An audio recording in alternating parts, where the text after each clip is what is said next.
La guerre en Ukraine fragilise l'économie de l'Union européenne.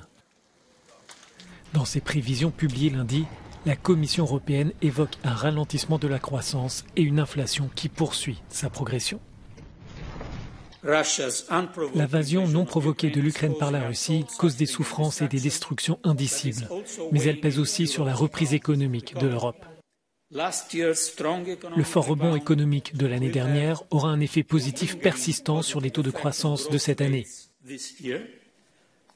Mais cela ne doit pas faire oublier l'impact que la guerre a sur nos économies. Dans ses prévisions de février, la Commission anticipait cette année pour la zone euro sur une croissance de 4%.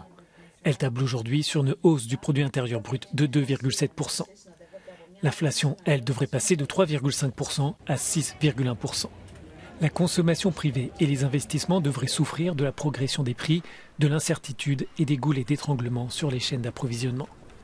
Selon la Commission, la croissance devrait cependant rester positive à la condition que la Russie ne coupe pas ses livraisons de gaz aux États membres, faute de quoi la récession menacerait l'Union.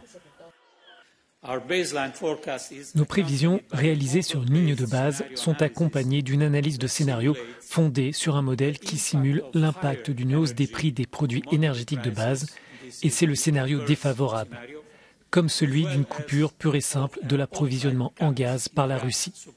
C'est le scénario sévère. Dans ces deux cas, la croissance annuelle sera négative. La Commission proposera la semaine prochaine des recommandations spécifiques aux États membres. Elle se prononcera aussi sur l'extension ou non de la clause de sauvegarde générale afin d'accorder plus de flexibilité budgétaire au gouvernement.